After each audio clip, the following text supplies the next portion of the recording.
Estamos de volta com mais um programa, Fiel é a Palavra. E nesse dia nós queremos falar sobre algo chamado salvação. Quantos de nós não têm se perguntado, da onde vim, o que estou fazendo aqui e para onde vou? Essas são as três perguntas básicas que o ser humano, praticamente todo ser humano, se faz. Talvez aquele que já tenha matado a sua consciência já não se faça mais essa pergunta. Mas todos que em sã consciência, eles podem e ainda estão fazendo esta mesma pergunta. Estou fazendo aqui, da onde vim e para onde vou? Para responder essa pergunta, nós podemos ir para a Bíblia Sagrada, porque ela é a revelação da graça e do amor de Deus. Embora muitas pessoas não creiam na Bíblia Sagrada, porém o certo é, para se saber sobre salvação, sobre criação, sobre eternidade, não existe outro livro na face da terra que fale com tanta clareza sobre essas questões a não ser a Bíblia Sagrada. Todos os outros livros falam como fazer o bem nesta terra. Todas as religiões falam de coisas que são terrenais e até prometem alguma coisa sobre vida eterna, mas muito efêmera, podemos assim dizer. Mas a Bíblia, ela fala de coisas concretas, de coisas reais que se passaram em tempos atrás, que se vivemos hoje e que perdurará para a eternidade. Para isso, a resposta bíblica para esta questão de salvação, que está incutida em nossa mente já por Deus, onde nós iremos, o que estamos fazendo aqui hoje e de onde viemos, tudo se resume na pessoa de Jesus Cristo. Você jamais poderá entender alguma coisa espiritual se você não entender quem é Jesus Cristo. Quando eu falo em entender quem é Jesus Cristo, não estou dizendo que você deve ser alguém que busque na arqueologia, alguém que busque na filosofia sobre o Jesus histórico. Não estou falando em você procurar em livros seculares que buscam mostrar o que Jesus fez, o que Jesus era na sua época, mas sim, estou falando de um Jesus ressurreto, de um Jesus que morreu e ao terceiro dia ressuscitou, trazendo então a esperança da vida eterna. Este Jesus, ele não é meramente uma lenda, ele não é um mito, ele não é um nome que ficou no passado. Ele é uma pessoa real e vive e está em busca de todos aqueles que o querem conhecer. Então, nós, neste quadro, queremos falar sobre esta questão da salvação. E dentro desta questão, existem algumas vontades que são divinas para a vida do ser humano. Vontades essas que são universais. E a primeira vontade universal de Deus é que todos nós sejamos salvos. Em 1 Timóteo capítulo 2, versículos 3 e 4, a Bíblia revela esta vontade universal, de que todos venham ser salvos, que todos venham chegar ao pleno conhecimento da verdade. Quando falamos verdade, alguém pode pensar que a verdade é algo relativo, mas a verdade, ela é absoluta. A verdade está em Jesus Cristo. Ele mesmo, na oração sacerdotal em João capítulo 17, ele diz para que o Pai guiasse seus filhos na verdade. A sua palavra é a verdade. Em outra ocasião, em João ainda, ele diz, eu sou a verdade. Então a verdade é Jesus. O que você quiser conhecer sobre verdades, tanto verdades no tempo em que nós estamos vivendo, tanto verdades temporais como verdades eternas, só podemos encontrar em Jesus Cristo. Então, em 1 Timóteo, tem uma vontade divina que é universal, que todos sejam salvos, que todos cheguem ao conhecimento da plena verdade, e esta verdade é Jesus. Não Jesus mito, não um Jesus histórico apenas, mas o Jesus ressurreto, o Jesus aquele que apareceu para Paulo no caminho de Damasco, quando este perseguia os cristãos. Ele saía ao encalço dos cristãos para prendê-los e matá-los, até que neste caminho, a certa altura do caminho de Damasco, uma luz muito forte, mais forte do que o sol do meio-dia, raiou, deixando Saulo de Tarso cego, caindo por terra, e uma voz do céu bradou, dizendo: Saulo, Saulo, por que tu me persegues? E Saulo, então aterrorizado com aquela voz e com aquela luz, faz a pergunta que é crucial para a vida do ser humano: quem és tu, Senhor? E a voz, então, divinamente vem do céu e diz: eu sou Jesus a quem tu persegues. Jesus, ele não é uma mitologia. Jesus, ele não é um caos contado. Jesus, ele é real. Ele é real como o ar que você respira, como o sol que está iluminando o meu rosto nessa manhã. Ele é real, mas você tem que querer conhecê-lo. Você tem que deixar-se achar por Jesus. Eu sempre digo que Jesus, ele está sempre nos procurando, sempre nos caçando.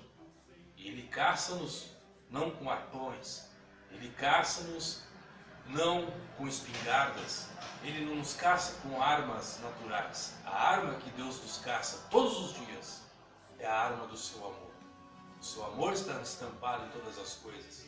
Quando você levanta pela manhã, o amor de Deus está estampado em você. Quando você olha para um ser humano, um sorriso, quando você ganha um abraço, ali está estampado o amor de Deus, a oportunidade de você ser feliz. Isto é a salvação que Ele quer que você reconheça na pessoa dele.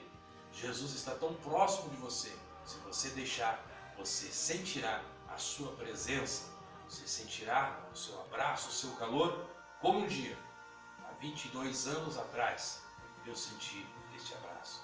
Quando a minha vida não tinha mais solução, quando pensava em suicídio, quando olhava para o horizonte e não via nada, então alguém entrou em minha casa e falou sobre salvação. E a salvação no nome de Jesus. E eu abracei esta fé. Criei que este homem chamado Jesus, que é Deus, poderia dar um novo rumo na minha vida. E hoje estou aqui, graças a Ele.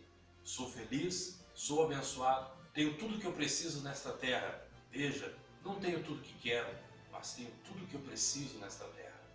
Mas o meu maior desejo e anseio é ir morar no céu, porque esta é a garantia que Ele me fez quando aceitei. Posso não ter tudo que quero, mas uma coisa eu almejo, é estar com Jesus naquele dia.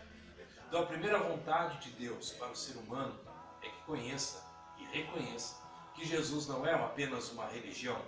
Jesus é uma pessoa, é Deus encarnado, que morreu, ao terceiro dia ressuscitou e está à destra do Pai, intercedendo por mim e por você. Mais por você agora, que o não conhece. Ele está dizendo: Pai, perdoa. Ele está na ignorância. Pai, perdoa. Ele não sabe o que faz. Assim como Ele fez na cruz do Calvário, para aquela multidão que disse para Ele: crucificam. Assim Ele diz para nós, ainda hoje, quando erramos, quando não o conhecemos, quando não sabemos quem Ele é, Ele continua dizendo: Pai, perdoa-lhes, porque não sabem o que fazem. A segunda vontade de Deus, universal, é então para aqueles que o aceitam, para aqueles que vivem para Ele. E esta vontade está registrada em 1 Tessalonicenses, capítulo 4, e versículo de número 3, que diz: esta é a vontade de Deus, a vossa santificação. Santificação, santidade, significa, no grego, kadosh, separação. Separar-se do mundo, separar-se do sistema mundano que atrapalha a relação homem-deus e Deus-homem. Separar-se daquilo que atrapalha, aquilo que ofusca Deus, como tantas coisas que nós poderíamos citar, como a idolatria não só de ídolos de outros deuses, que isto é paganismo, mas a idolatria de pessoas que se colocam na frente de Deus, que você não consegue adorar a Deus por força da imagem daquilo que está na sua frente, que você idolatra, que você adora, que você almeja, que você tanto estima, como um time de futebol, como um jogador, como um ator de cinema, como uma atriz de novela, qualquer outra coisa desse tipo. Até mesmo um filho, ou uma esposa, ou um marido, tudo isso que se interpõe entre eu e Deus é idolatria. E a santificação, ela é um ato contínuo, paulatino, que vem na vida daquele que crê em Jesus, para o separar desse sistema mundano que começa a ofuscar Deus. Ele tira essa ofuscação e começa a deixar mais nítido a pessoa de Deus. E quando isso vai acontecendo, repito, paulatinamente, nós vamos conhecendo melhor a Deus. E aí me vem a palavra em Oséias capítulo 6, verso 3, que diz: conheçamos ao Senhor e prossigamos em conhecê-lo. Porque esta é a verdade.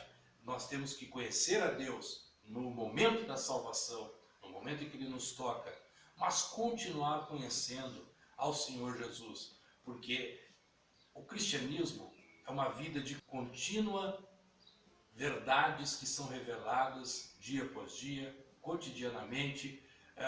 O cristianismo é uma expressão de amor de Deus que você não consegue absorver tudo de uma vez só. Dia após dia você vai conhecendo mais de Deus, das misericórdias de Deus, do amor de Deus, da justiça de Deus, da sabedoria de Deus, da onipotência de Deus, da onisciência de Deus, da onipresença de Deus. São coisas que você não aprende do dia para o outro. São coisas que você vai aprendendo conforme você vai se santificando, conforme você vai se separando daquilo que o mundo tem te bitolado, tem te mostrado como certo, tem te mostrado como verdades. Eu fico triste quando pessoas que a gente evangeliza, que a gente fala de Jesus, elas dizem: Jesus é um mito, ou pior ainda, dizem que Jesus existiu, mas apenas foi mais um homem que esteve nesta terra pregando bondade, ensinando o amor, a justiça, a caridade, mas nada mais do que isso ele é.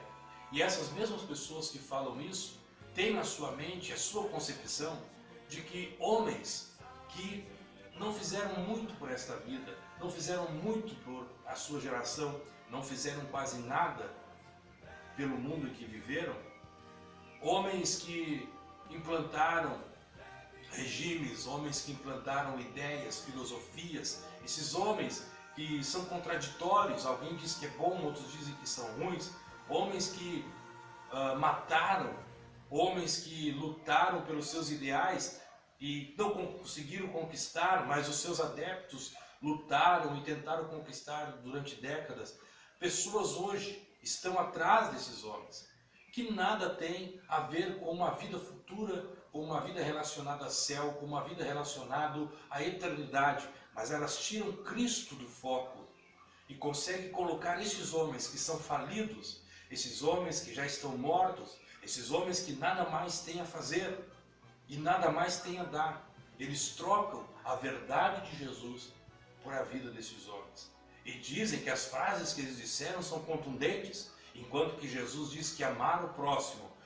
Dizem que amar ao seu inimigo.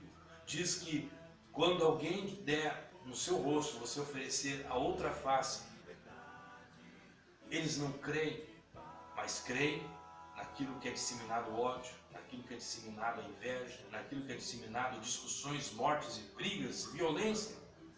Eu fico triste. Talvez alguém diga, mas o cristianismo também foi um cristianismo de mortes. No tempo de Lutero, no tempo da Igreja Católica, quando ela era dominante. É verdade, mas nem por isso está ali Cristo. Cristo não está no meio da guerra. Cristo não está no meio da discórdia. Cristo é paz, Cristo é luz, Cristo é amor. Quando uma religião cristã se autodenomina cristã e pratica guerra, pratica injustiça, ela pode dizer que ela é cristã, mas ela não é cristã na sua essência. Ela pode dizer que segue a Cristo, mas Cristo não está com ela. A igreja de Jesus é aquela que nos templos romanos eram jogados na arena e eles não alçavam voz contra os imperadores, mas baixavam a sua cabeça e deixavam-se ser dilacerados pelos leões, pelos cães, pelos gladiadores, porque elas tinham paz de espírito, elas sabiam para onde estavam indo. Essa é a igreja de Jesus. O que vemos hoje, militantes de igrejas, o que vemos hoje, pessoas, pastores, líderes, se dizendo cristãos e arrebanhando pessoas apenas para o lucro, arrebanhando pessoas apenas para que elas venham ser aclamadas alguma coisa, isso nada tem a ver com o cristianismo. O cristianismo é seguir Jesus, é santificar-se, é cumprir a vontade universal de Deus na vida particular. Fazer boas obras, porque é salvo, não para ser salvo. Praticar boas obras, porque é uma pessoa salva em Jesus. E viver uma vida de santificação. Viver uma vida separada desse sistema que é mundano e controlado pelas trevas. E quando o tempo aqui chegar, quando a velhice chegar e você tombar, ou se Jesus voltar no arrebatamento da igreja, nós temos a plena confiança de que a salvação está garantida. Esse é o meu conselho nesse dia, esse dia maravilhoso de sol que está amanhecendo para você. Aceite Cristo, conheça Cristo, viva com Cristo para a eternidade.